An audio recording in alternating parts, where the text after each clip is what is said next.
पाठ 7 संज्ञा तथा संज्ञा के विकार, noun and declension of noun.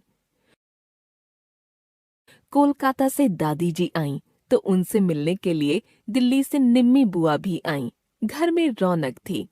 उनके दोनों बेटों अंगद और अर्जुन ने चुटकुले सुनाकर सबका मनोरंजन किया। ईशानी ने गीत सुनाया। वह बचपन से ही गाती है। इस अनुच्छेद में आए सभी रंगीन नाम पद संज्ञा हैं।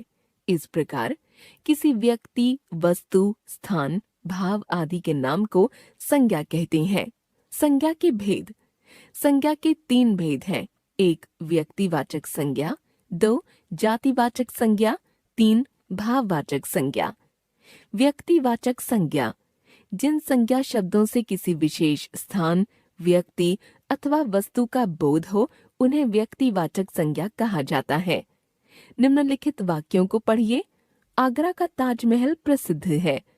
अमिताभ बच्चन सर्वश्रेष्ठ अभिनेता हैं।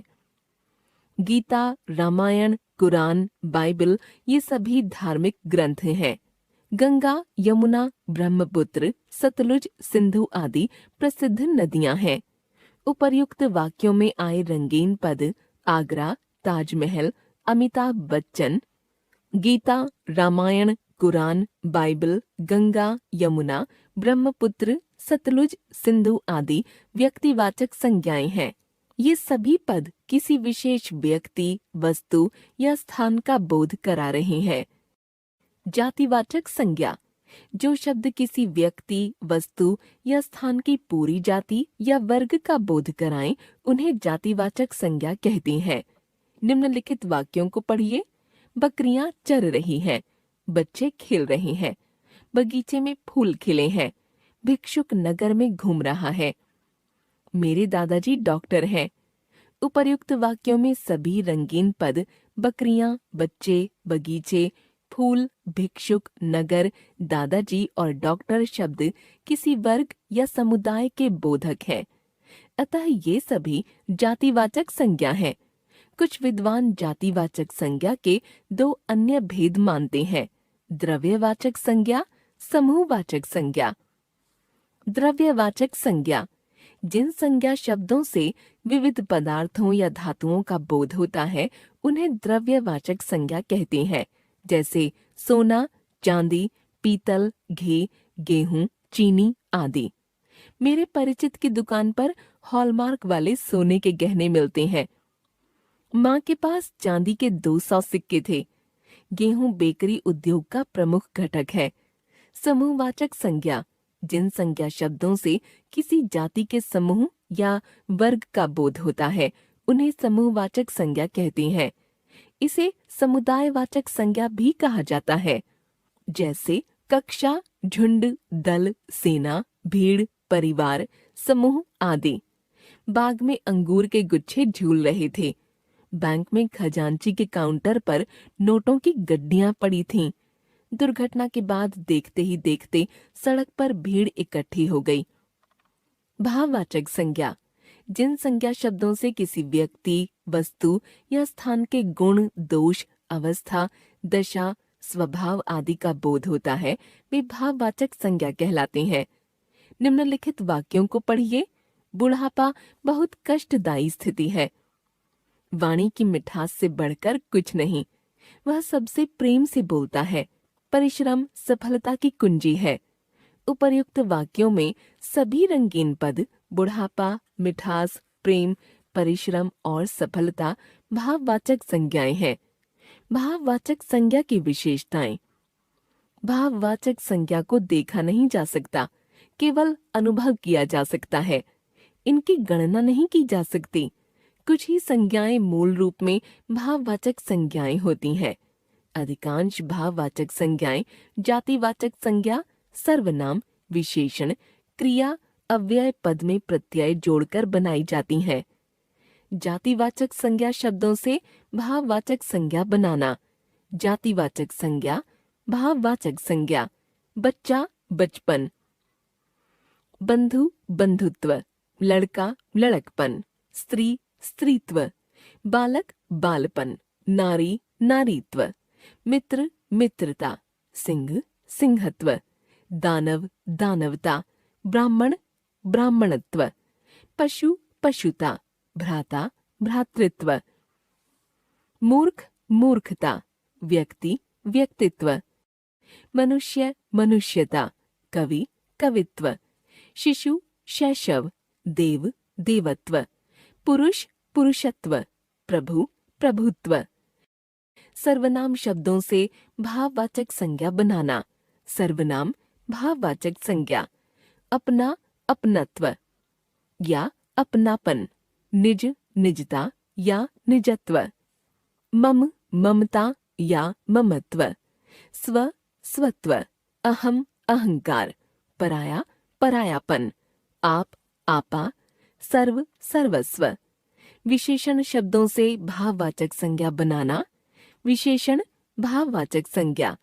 दुर्बल दुर्बलता, पीला पीलापन, मोटा मोटापा, अच्छा अच्छाई, सफल सफलता, मधुर मधुरता, कठोर कठोरता, उष्ण उष्णता, एक एकता, गोल गोलाई, चतुर चतुराई, काला कालापन, कृतज्ञ कृतज्ञता, चपल चपलता, ठंडा ठंडाई, मूर्ख मूर्खता, हरा हरियाली, कायर कायरता, स्वस्थ स्वास्थ्य, लाल लालिमा, कुशल कुशलता, ऊंचा ऊंचाई, नम्र नम्रता, सज्जन सज्जनता, भला भलाई, विस्तृत विस्तार, निर्बल निर्बलता, गरम गरमाई, सफेद सफेदी, सभ्य सभ्यता।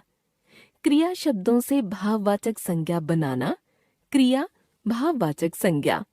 उड़ना उड़ान, खोजना खोज, चीखना चीख, धोना धुलाई, हारना हार, बचना बचाव, लेना देना लेन देन, थकना थकान, लड़ना लड़ाई, हंसना हंसी, दौड़ना दौड़, लूटना लूट, सुधारना सुधार, चलना चाल, जलना जलन, सीना सिलाई, लिखना लिखावट, कमाना कमाई, पढ़ना पढ़ाई, पूजना पूजन। अव्यय शब्दों से भाववाचक संज्ञा बनाना। अव्यय भाववाचक संज्ञा। निकट निकटता, वाहवाह वाहवाही, समीप समीपता, न्यून न्यूनता, परस्पर पारस्परिक, शाबाश शाबाशी, ऊपर ऊपरी, अधिक अधिकता, नीचे निचला, प्रचुर प्रचुरता, मना मनाही, भीतर भीतरी।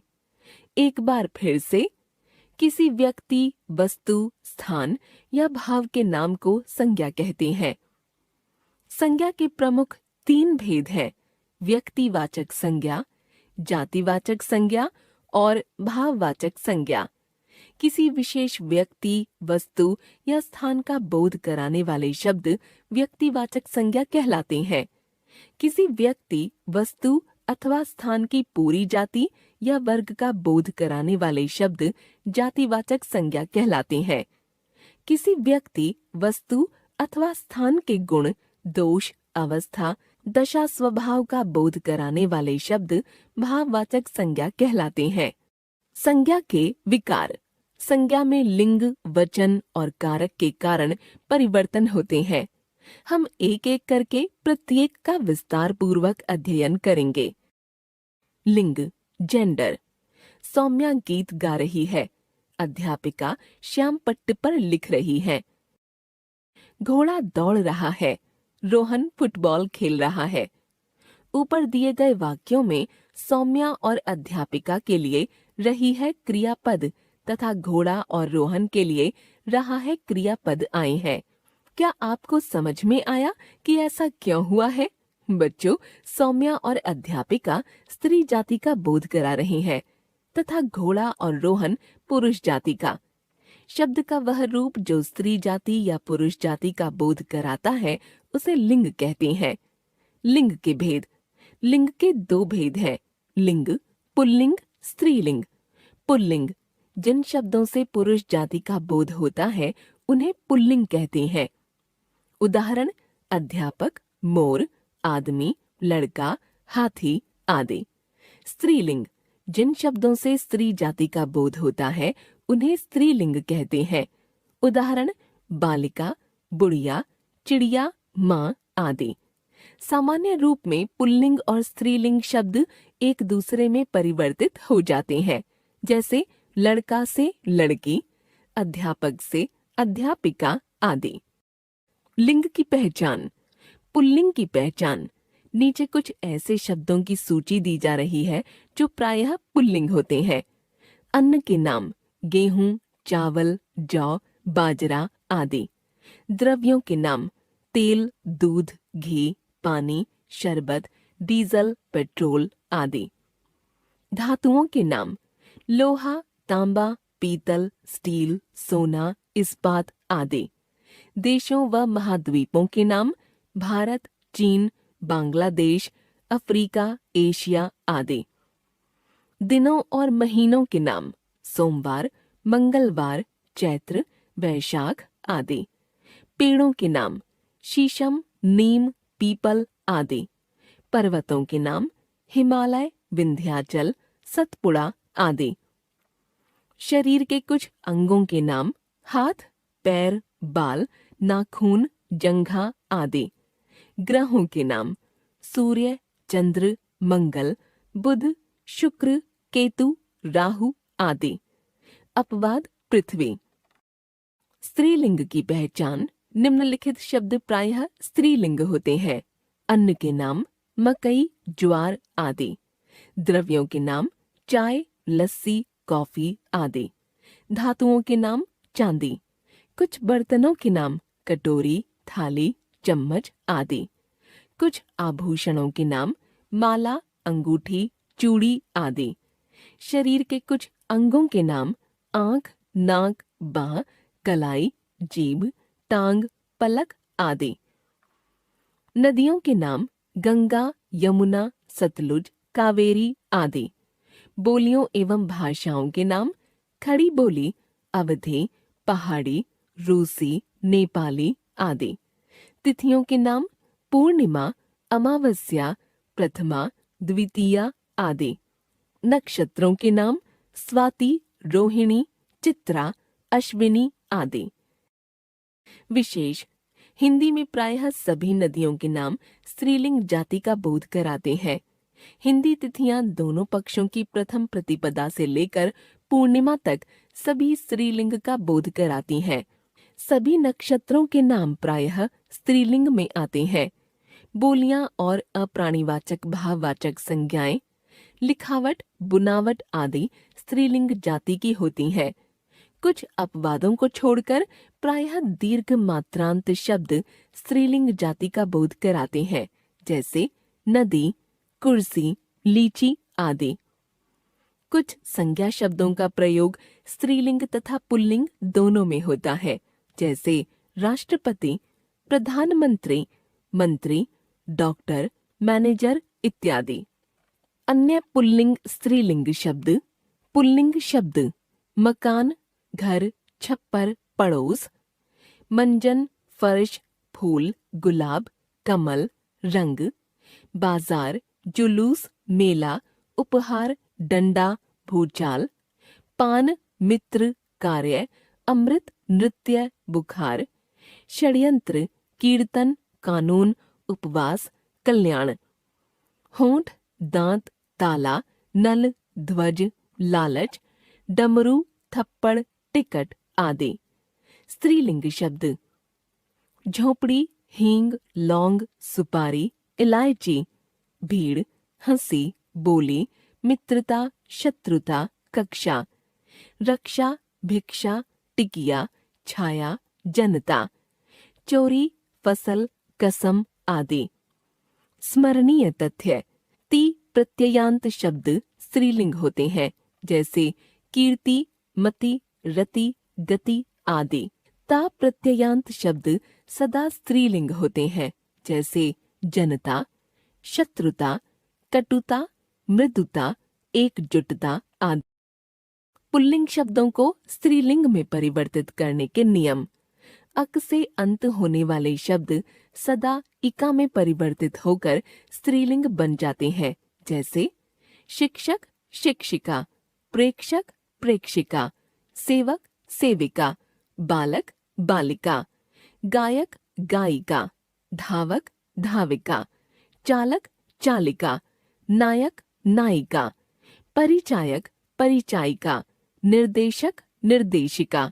मान या वान प्रत्ययांत शब्दों के मान को मति और वान को वती लिखकर स्त्रीलिंग बना लेते हैं, जैसे आयुष्मान, आयुष्मती, रूपवान, रूपवती, श्रीमान, श्रीमती, धनवान, धनवती, शक्तिमान, शक्तिमती, गुणवान, गुणवती, बुद्धिमान, बुद्धिमती, पुत्रवान, पुत्रवती।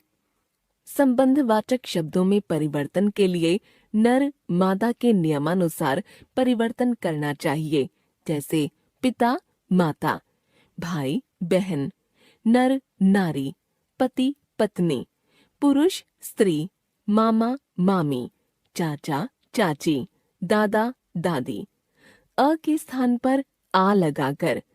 वृद्ध, वृद्धा, पूज्य, पूज्या, छात्र, छात्रा, प्राचार्य, प्राचार्या, महोदय, महोदया, शिष्य, शिष्या, अध्यक्ष, अध्यक्षा, आत्मज, आत्मजा। ई प्रत्यय जोड़कर बच्चा, बच्ची, कबूतर, कबूतरी, लड़का, लड़की, ब्राह्मण, ब्राह्मणी, घोड़ा, घोड़ी, दास, दासी, देव, देवी, गोप, गोपी, मौसा, मौसी, नर्तक, नर्तकी, गधा, गधी, तरुण, तरुणी। इया प्रत्यय जोड़कर बूढ़ा, बुढ़िया, लोटा, लुटिया, चूहा, चूहिया, गुड्डा, गुड़िया, कुत्ता, कुतिया, डिब्बा, डिबिया, बंदर, बंदरिया, बछड़ा, बछिया।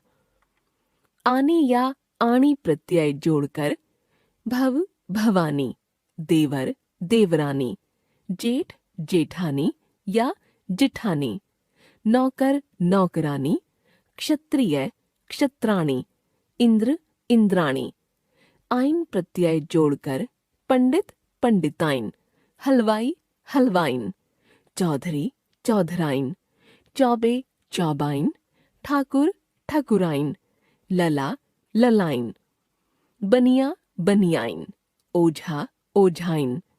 नी प्रत्यय जोड़कर राक्षस, राक्षसने, सियार, सियारने, सिंह, सिंहने, भील, भीलने, ऊंट, ऊंटने, जाट, जाटने।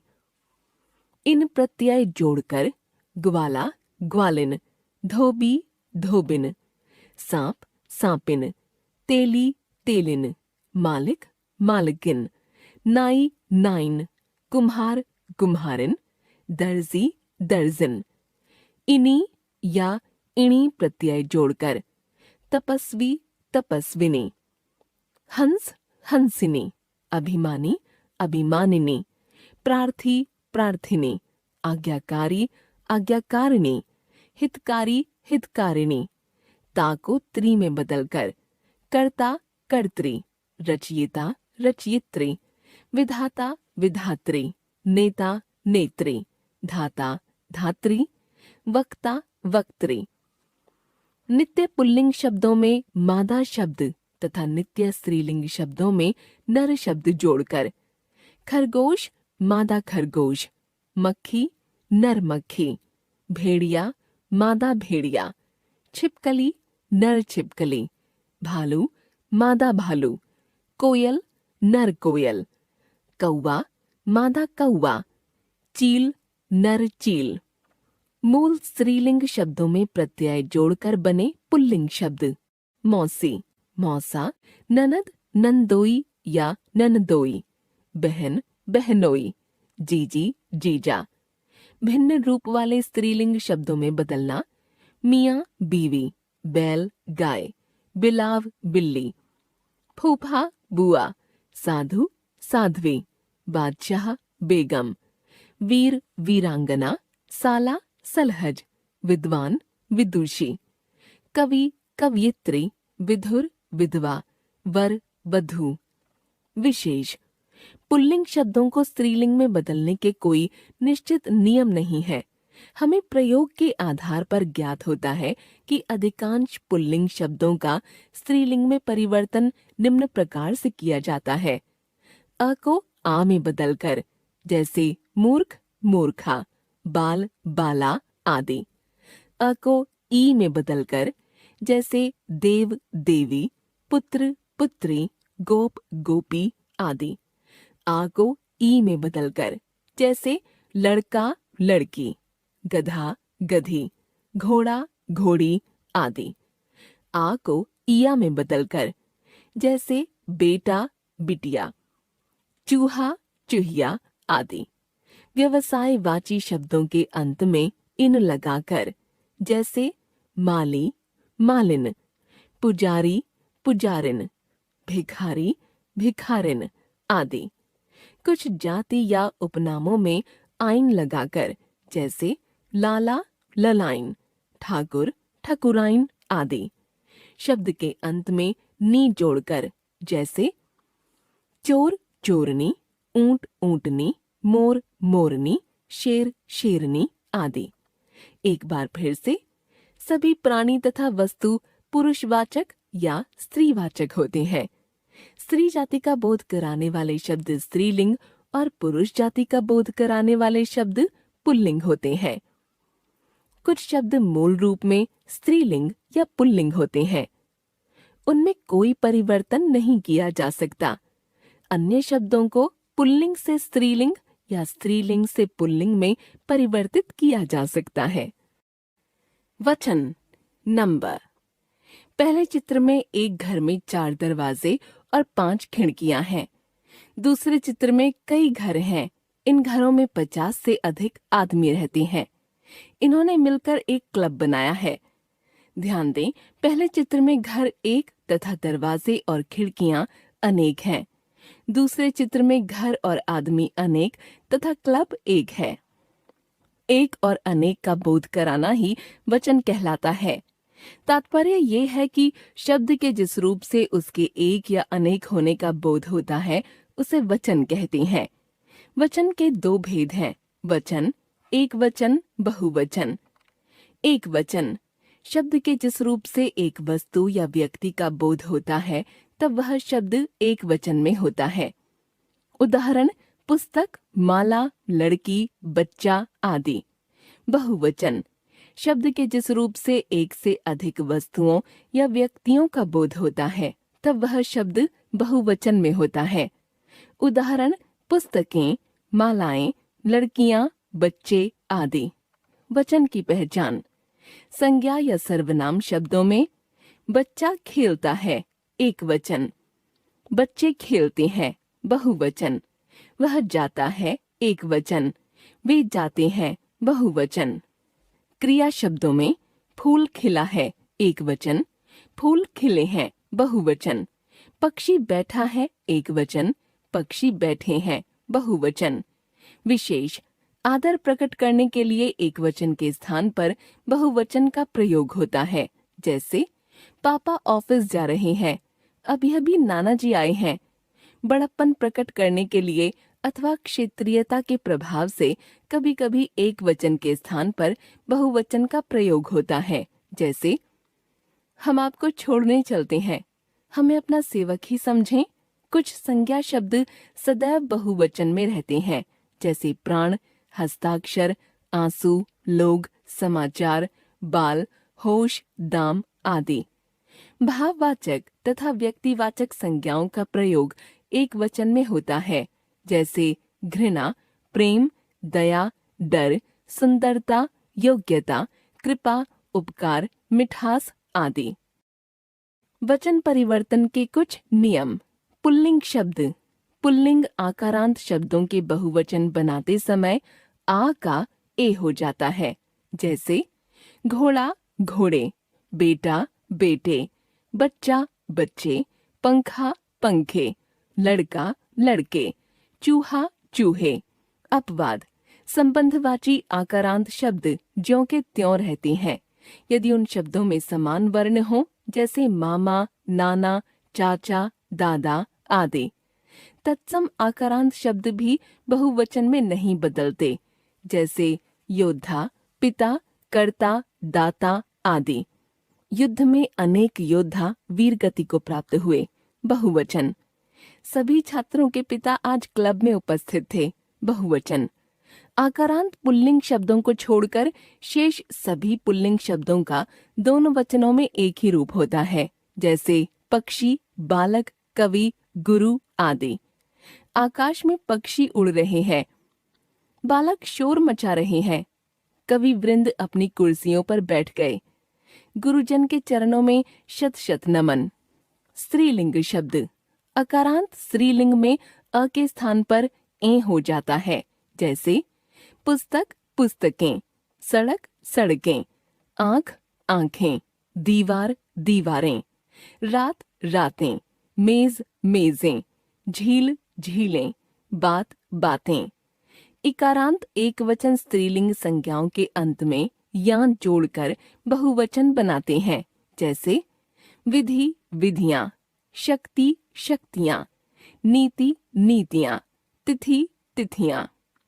निधि निधियां, लिपि लिपियां, रीति रीतियां, पंक्ति पंक्तियां। ईकारांत एक वचन स्त्रीलिंग संज्ञाओं से बहुवचन बनाने में ई को ई करके यां जोड़ते हैं, जैसे नदी नदियां, स्त्री स्त्रियां, कली कलियां, तितली तितलियां, टोपी टोपियां, मछली मछलियां, साड़ी साड़ियां, गाड़ी गाड़ियां, देवी देवियां, मूर्ति मूर्तियां। आकारांत उकारांत एक वचन स्त्रीलिंग संज्ञाओं में ए जोड़कर बहुवचन रूप बनाते हैं, जैसे शाखा शाखाएं, ऋतु ऋतुएं, गाथा गाथाएं, वस्तु वस्तुएं, कविता कविताएं, धातु धातुएं, शिक्षिका शिक्षिकाएं, माला मालाएं। उकारांत एक वचन स्त्रीलिंग संज्ञाओं में ऊ को ऊ करके ए जोड़कर बहुवचन बनाया जाता है, जैसे वधू वधुएं, बहू बहुएं। तद्भव आकारांत स्त्रीलिंग शब्दों के आ का आ करके बहुवचन बनाया जाता है, जैसे गुड़िया गुड़ियां, डिबिया डिबियां, चिड़िया चिड़ियां, खटिया खटियां, बिटिया बिटियां, चूहिया चूहियां, लुटिया लुटियां, कुटिया कुटियां। परसर्ग सहित संज्ञाओं के बहुवचन रूप: संज्ञा शब्दों में परसर्ग लगने पर तिर्यक रूप में बहुवचन में ओ होता है, जैसे बच्चा बच्चे ने एक वचन, बच्चों ने बहुवचन, लड़का लड़के ने एक वचन, लड़कों ने बहुवचन, छात्र छात्र ने एक वचन, छात्रों ने बहुवचन, शिष्य शिष्य ने एक वचन, शिष्यों ने बहुवचन, राजा राजा ने एक वचन, राजाओं ने बहुवचन, लता लता में एक वचन, लताओं में बहुवचन। गण जन वृंद आदि समूहवाची शब्दों को संज्ञा के साथ जोड़कर बहुवचन बनाते हैं, जैसे छात्रगण, गुरुजन, पाठक वृंद। एक बार फिर से शब्द के जिस रूप से उसके एक या अनेक होने का पता चले उसे वचन कहते हैं। वचन के दो भेद होते हैं: एक वचन एक होने का बोध कराने वाला, बहुवचन अनेक होने का बोध कराने वाला। कुछ शब्द नित्य एक वचन होते हैं और कुछ नित्य बहुवचन। व्यक्तिवाचक संज्ञाएं और भाववाचक संज्ञाएं एक वचन होती हैं। वचन परिवर्तन के कुछ नियम होते हैं जिनसे बहुवचन बना सकते हैं। परसर्ग लगने पर शब्द का तिर्यक रूप बनता है। कारक केस। नीचे लिखे वाक्यों को ध्यान से पढ़िए। रम्य माँ को पत्र लिख रहा है। रम्य माँ की खुशी के लिए पेन से पत्र लिख रहा है। रम्य माँ को छात्रावास से पत्र लिख रहा है। रम्य कुर्सी पर बैठकर पत्र लिख रहा है। माँ का लाडला रम्य पत्र लिख रहा है। कौन पत्र लिख रहा है? रम्य। रम्य क्या लिख रहा है? पत्र। किसको लिख रहा है? माँ को। किसकी खुशी के लिए लिख रहा है? माँ की। किस लिए लिख रहा है? खुशी के लिए। किससे लिख रहा है? पेन से। कहाँ से लिख रहा है? छात्रावास से। किस पर बैठकर लिख रहा है? कुर्सी पर। रम्य किसका लाडला है? माँ का। ये रंगीन पद क्रिया का अनुगमन कर रहे हैं। क्रिया का अनुगमन करने वाला होता है कारक। ये संज्ञा या सर्वनाम का क्रिया के साथ संबंध बताते हैं। अतः हम कह सकते हैं कारक संज्ञा या सर्वनाम के साथ क्रिया के संबंध को दिखाता है। संज्ञा या सर्वनाम पदों का क्रिया के साथ संबंध बताने के लिए को, के लिए, से, का, में, पर आदि चिन्हों का प्रयोग किया जाता है। ये कारक चिन्ह कहलाते हैं। इन्हें परसर्ग भी कहते हैं। कारक के 8 भेद हैं। कारक कर्ता, कर्म, करण, संप्रदान, अपादान, संबंध, अधिकरण, संबोधन। कर्ता कारक जिस संज्ञा या सर्वनाम पद से क्रिया की जाती है वह कर्ता कारक कहलाता है। कर्ता का परसर्ग है ने। आराध्या ने चित्र बनाया। वह चित्र बनाती है। वह चित्र बनाएगी। ऊपर दिए गए वाक्यों में आराध्या तथा वह कर्ता हैं। क्रिया को संपादित करने वाला कर्ता होता है। इसमें ने का प्रयोग हो भी सकता है और नहीं भी। विशेष वर्तमान काल और भविष्यत काल की क्रिया होने पर ने का प्रयोग नहीं होता। बालक खाना खाता है। वर्तमान। सागरिका कविता याद करेगी। भविष्यत। भूतकाल की अकर्मक क्रिया में भी ने का प्रयोग नहीं होता, जैसे बालिका सो गई। कर्म कारक जिस संज्ञा या सर्वनाम पर क्रिया का फल या प्रभाव पड़ता है उसे कर्म कारक कहते हैं। कर्म का परसर्ग को है। अगस्त्य ने बिल्ली को पकड़ा। अगस्त्य ने बिल्ली पकड़ ली। दोनों वाक्यों में क्रिया का फल बिल्ली पर पड़ रहा है, अतः को परसर्ग के बिना भी कर्म कारक होता है। विशेष सकर्मक क्रिया में कर्म की अपेक्षा होती है, जैसे गगन पढ़ता है। क्या पढ़ता है? एकदम प्रश्न उठता है। गगन पुस्तक पढ़ता है। पुस्तक कर्म है, जबकि अकर्मक वाक्य में रमन सोता है। क्या सोता है? मस्तिष्क में उत्तर ही नहीं आता। सीमा कविता याद करती है। क्या याद करती है? कविता। रमन ने पत्र लिखा। क्या लिखा? पत्र। करण कारक क्रिया के संपादन में जिससे सहायता मिलती है वह करण कारक होता है। से के द्वारा करण कारक के परसर्ग हैं। सौम्या चाकू से फल काट रही है। दादी सलाइयों से स्वेटर बुन रही हैं। उदित ने हाथ से केले का छिलका उतारा। प्रधानाचार्य के द्वारा उत्सव का उद्घाटन किया गया।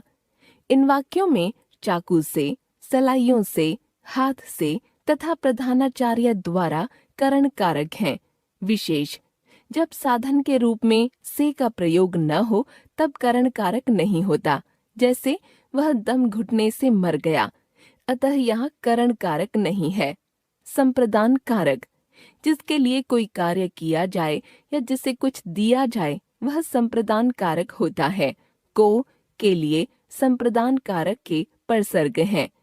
मैं भाई के लिए पुस्तक लाया। मैंने भाई को पुस्तक दी। इन वाक्यों में भाई के लिए, भाई को संप्रदान कारक हैं। विशेष को परसर्ग कर्म कारक तथा संप्रदान कारक दोनों में प्रयोग किया जाता है, पर जिस संज्ञा पद पर क्रिया का फल पड़ता है वह कर्म कारक होता है, जबकि संप्रदान में के लिए का भाव होता है। जैसे पिताजी बच्चे को बुला रहे हैं, यह कर्म कारक है। घर में सोने को जगह नहीं है, सोने के लिए यह संप्रदान कारक है। अपादान कारक जिस शब्द से अलग होने का भाव प्रकट हो वह अपादान कारक होता है। अपादान कारक का से परसर्ग होता है, जैसे रोहन छत से गिर गया, वह गांव से चला गया। छत से, गांव से पदों में अलग होने का भाव है, अतः ये अपादान कारक हैं। इसके अतिरिक्त जिससे सीखने, तुलना करने, घृणा करने, डरने, ईर्ष्या करने आदि का भाव प्रकट होता है, वह अपादान कारक होता है। जैसे नेहा ने अध्यापिका से संगीत सीखा। रोहन आदित्य से अधिक बुद्धिमान है। हिया रमन से घृणा करती है। मैं धमाके की आवाज से डर गया। तुम उससे ईर्ष्या क्यों करती हो? विशेष करण कारक में से साधन है और अपादान में अलगाव। इस बात का सदा ध्यान रखें कि अपादान में से में स्थिरता होती है, यानी अगर कहें पेड़ से फल गिरा तो पेड़ स्थिर है, उससे अलग हुआ फल। यदि कहें चाकू से फल काटा तो चाकू स्थिर नहीं है तथा क्रिया करने में सहायता कर रहा है, अतः करण कारक हुआ। अन्य उदाहरण, वह स्टेशन से गाड़ी से घर आया। यह पहला स्टेशन से अपादान है, स्टेशन स्थिर है, लेकिन दूसरा गाड़ी से में गाड़ी ने उसे घर पहुंचाने में सहायता की, अतः यह करण कारक है। संबंध कारक, जो संज्ञा या सर्वनाम शब्द वाक्य में दूसरे संज्ञा और सर्वनाम से संबंध दिखाता है, वह संबंध कारक होता है। इसके परसर्ग संज्ञा के लिंग वचन के अनुसार का, के, की, रा, रे, री, ना, ने, नी होते हैं। जैसे आम के पेड़ पर बहुत आम लगे हैं। आज राजू की बहन आई है। मेरा भाई बहुत लंबा है। रंगीन पद क्रमशः आम का पेड़ से, राजू का बहन से और मेरा का भाई से संबंध बता रहे हैं। विशेष कुछ विद्वान संबंध कारक को कारक का भेद नहीं मानते, क्योंकि ये संज्ञा का संज्ञा से संबंध बताते हैं, न कि क्रिया से। जैसे यह लकड़ी का दरवाजा है, वहाँ पत्थर की मूर्ति है। यह संबंध संज्ञाओं में है, पर वाक्य की पूर्ति क्रिया से हो रही है। अधिकरण कारक, जिस शब्द से क्रिया के आधार का बोध हो वह अधिकरण कारक होता है। में, पर अधिकरण कारक के परसर्ग हैं। जैसे सैनिक घोड़े पर सवार होकर चला गया। यह पुस्तक मेज पर रख दीजिए। इस पाठ का सार संक्षेप में बताइए। कुएं में कुछ तो गिरा है। विशेष कई बार परसर्ग का प्रयोग नहीं होने पर भी में, पर का भाव होता है। जैसे उसके घर कोई आया हुआ है, तात्पर्य है उसके घर में कोई आया है, अतः यह अधिकरण कारक है। संबोधन कारक, जब किसी को पुकारा जाए तो संबोधन कारक होता है। इसमें वाक्य में अक्सर हे, अरे आदि लगा देते हैं, साथ में संबोधन चिन्ह भी लगाते हैं। हे राम, कहाँ हो? अरे बच्चे, कीचड़ में नहीं खेलते। बच्चों, बैठ जाओ। एक बार फिर से। वाक्य में संज्ञा और सर्वनाम पदों का क्रिया के साथ जो संबंध होता है उसे कारक कहते हैं। कारक के 8 भेद होते हैं। 1 कर्ता कारक, 2 कर्म कारक, 3 करण कारक, 4 संप्रदान कारक, 5 अपादान कारक, 6 संबंध कारक, 7 अधिकरण कारक, 8 संबोधन कारक।